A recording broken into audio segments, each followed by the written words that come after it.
Good afternoon. Welcome back. I'm so excited that you're tuning in again today. My name is Laura Vadrine, and I am a 5th and 6th grade ELA teacher at Sally Humble here in Monroe. I'm so excited that you're here for our final lesson. This is going to be wrapping up our narrative. If you've been working with us, if you haven't been working with us, go watch our previous videos on introduction and your body paragraphs.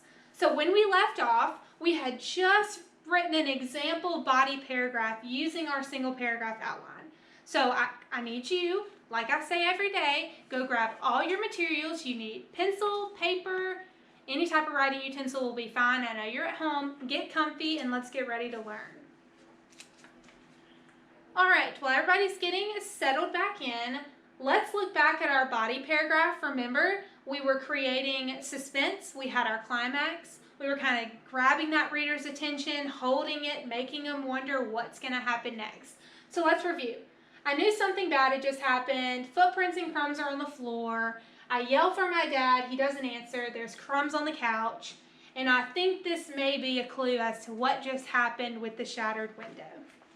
All right, today in our lesson, we're going to be talking about the end, wrapping it all up, ending your story. I gave some examples of narrative endings.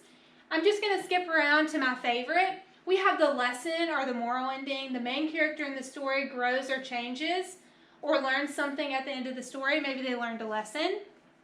That's a way you can end it. You can end with a question at the end, just like Ms. Keys talked about in her previous lessons with the different sentence types. You can always kind of keep the reader wondering. Maybe it could be a sequel. Maybe you can have a book number 2 for your narrative. That could kind of end your story. You can have dialogue. You can end it with a funny thought. Maybe overall in the end something funny happened. It can have a warm and fuzzy. Maybe it makes you feel happy at the end. These are just some examples of narrative endings. You can choose your own as we get to writing.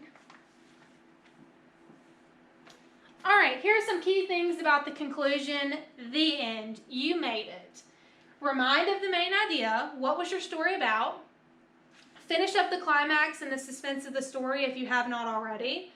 End on an exciting note. That's what I like to do in my personal narrative. You can end on a sad note, but in our case, we kind of want to keep the mood up, so let's end on an exciting note. You could also leave on a cliffhanger. Maybe leave your readers, like I said, wanting more.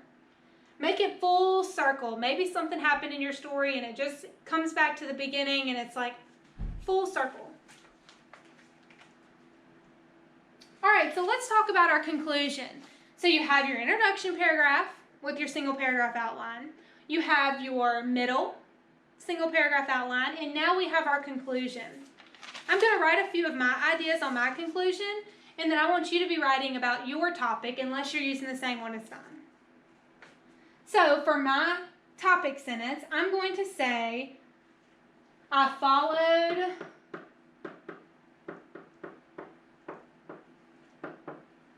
the crumbs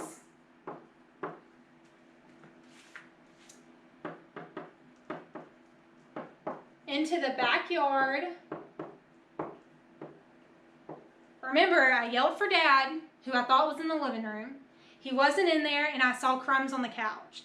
So what I did is I followed those crumbs from the living room out into the backyard.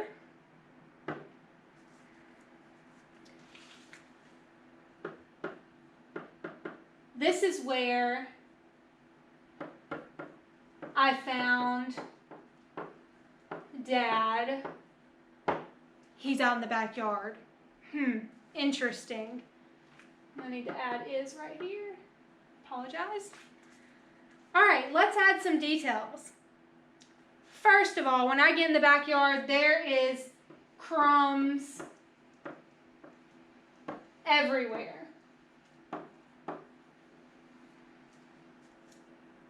Then what's going to happen? I want you to think of an idea of what can happen next. There's crumbs everywhere. Dad's in the backyard. Maybe Dad has crumbs all over him. Dad/crumbs. Finally, he laughs. Dad laughs. Remember, when you're writing out your rough draft, you can add more ideas in.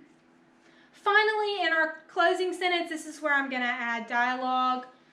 We learned finally that all Dad was trying to do is put the Cheetos back on the shelf, and it was so heavy that it fell and shattered our window.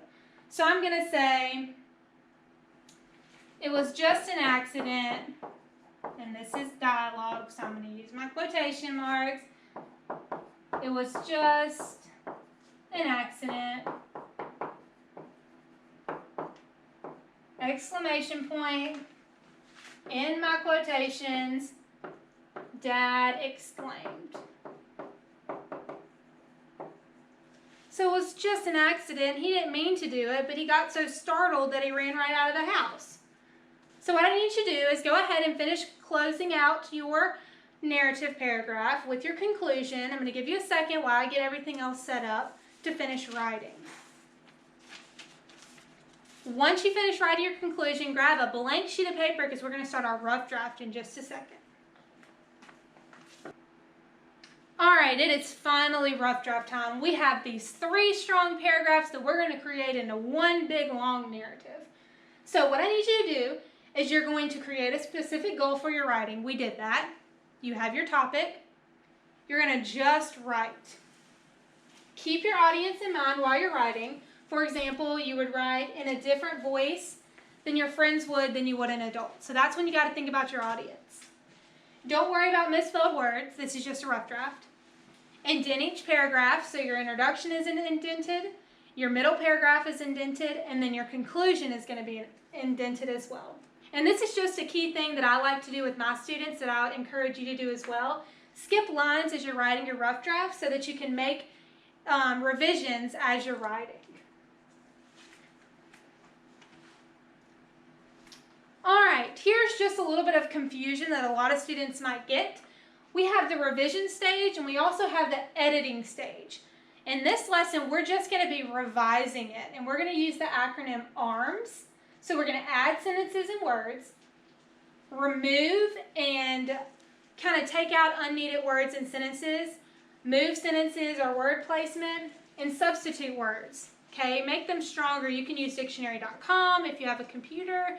You can use a thesaurus, anything like that. But that's what we're going to work on after we write our rough draft, the revision. We're not editing. That's when you work on capitalization, usage, punctuation, making sure you have your commas in the right spot, and spelling. We're not going to do that stage just yet. Here's another acronym. This one's DARE to revise. I like to use this one in my classroom as well. Delete unnecessary information. Add more important details in transition words, and we're going to get to that using the writing revolution. We're going to rearrange text to be logical and effective. Stick to the topic. Maybe your sentences don't flow. Maybe you need to change the order of your sentences. This is all what you're going to do in the revision phase. And exchange words for clearer and stronger ones. So because we're 5th graders, we have got to use strong vocabulary. We don't want to use the basic vocabulary. We need to make the readers say, whoa, a 5th grader really wrote this? All right. Let's take a minute, stop, let's get our materials. You need colors, markers, a pen, anything to make your revisions. Try and have it in a different color if you can than what you wrote your original rough draft in. You're going to need your rough draft and extra loose leaf paper to rewrite it. So what I want you to do now is you can take your single paragraph outline for your introduction, your body, and your conclusion, and go ahead and start writing out your rough draft. I'm going to give you just a second to start writing it out. Remember, you already have your topic sentence and your closing sentence written for each paragraph. You just have to make your body sentences and your details a little bit longer. So take a second and do that.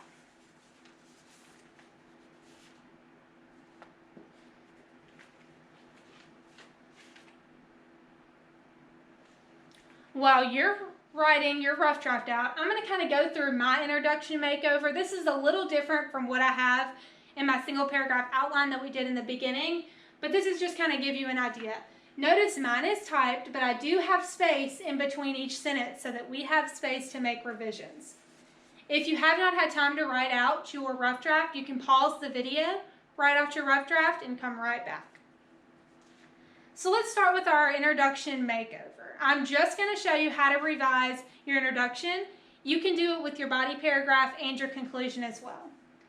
So, my mom and I were out in the front yard drawing with chalk on the fence. What can I do to add more to that? My mom and I were out in the front yard drawing with chalk on the fence.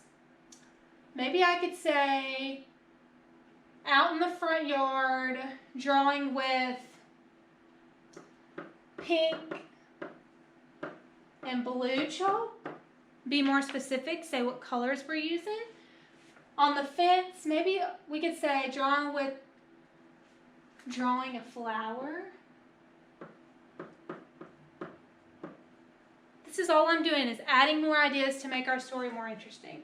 So Mom and I were out in the front yard drawing a flower with pink and blue chalk on the fence. All of a sudden, we heard a loud noise from inside the house. I think, what can I do to add that? All of a sudden,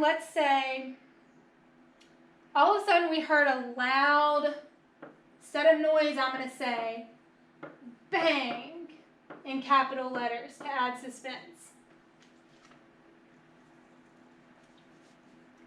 Look at the next sentence. We dropped our chalk and ran into the living room.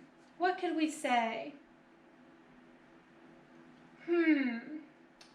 We dropped our chalk and let's say we threw our chalk down. We threw our chalk, shattering it. And then we'll say, and ran into the living room. As we slowly walked in the kitchen, we saw snacks and glass everywhere. Let's be more specific. What kind of snacks? Remember in my conclusion, I said Cheetos. So let's say we saw Cheetos, Doritos, and cookies everywhere. Then it says, Dad was nowhere to be found. Let's say Dad was MIA, missing in action. Kind of creates a little more suspense for the reader. With my jaw dropped, I said to my mom, we've been robbed. I think that's a pretty strong sentence. That's got good dialogue in it. You can't really change a whole lot. You can vividly picture in your head, my jaw is dropped. I'm looking at my mom. We have been robbed. Oh no, there's Cheetos, Doritos, and cookies all over the floor, along with the shattered kitchen window. What I need you to do is take your introduction and do something similar. You can pause the video, do your revisions, add those hard core words into your writing, and make it more interesting. All right, here's some writing revolution transition words. You can also add these in. If you remember in our single paragraph outline, I gave you first, next, and then. All you have to do is you can pause this video, take a screenshot of these writing revolution key transition words to make your writing more interesting. You can add these in your introduction, you can add them in your body paragraphs, and your conclusion. Let's look through a few of them. We have in addition to, that's a good one. Other than the ones I gave you. We have during, that's a good one. Look at these down here. This is all talking about time, sequencing events. Later on, additionally, as soon as, that would have been a good one for me to use. As soon as I walked into the house, I saw crumbs, Cheeto crumbs, Dorito crumbs all over the floor with glass from the shattered window. Ultimately, I said to my mom, we've been robbed. That's a good idea to use. Let's look at some more transition words from the writing revolution. Let me clear my screen as well.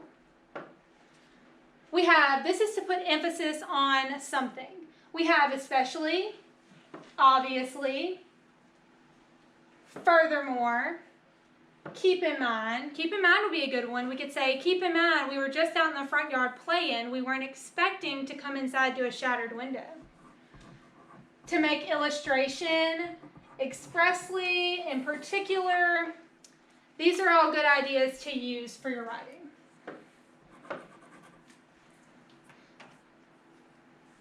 Last but not least, we have conclusion words and kind of change of direction. Maybe you have an idea, but you kind of want to change into another one. So remember, you can always pause this video and take some of these snapshots of these words. In summary, in closing, these are all good ideas to add as you're in your revision stage. On the other hand, you don't have to just use these for narrative writing. You can use these for all different types of writing. And finally, once you have your story written, you can finally craft a title. This is where you got to get creative. Use one of the ideas that you have in your story and make it your title. That's the first thing that your audience or your reader is going to look at. They're going to read that title and they're going to think, do I want to really read about that? So let's see. It should first of all tell what the paper is about. It should grab the reader's attention, draw them in. And it should introduce kind of the tone of the paper. Maybe it's a sad story. Think about the mentor text we read earlier, Saturdays and Tea Cakes. Well, I'm kind of interested, what does Saturdays and tea cakes have to do with anything? So that kind of drew us into reading that. Here's a sample from my writing. Remember I wrote about the shattered kitchen window and it was just Dad putting the Cheetos back on the shelf? I put the mystery of the shattered window or the missing window. Those are both things that kind of pull your attention in. I kind of want to know the mystery of the shattered window. So what I'm challenging you to do after this video is write your introduction, your body, and your conclusion if you have not already done so in your rough draft. Make your revisions, and then finally, to wrap it all up, craft your title. I hope you enjoyed our 3 lessons on how to write a personal narrative. Have a good afternoon.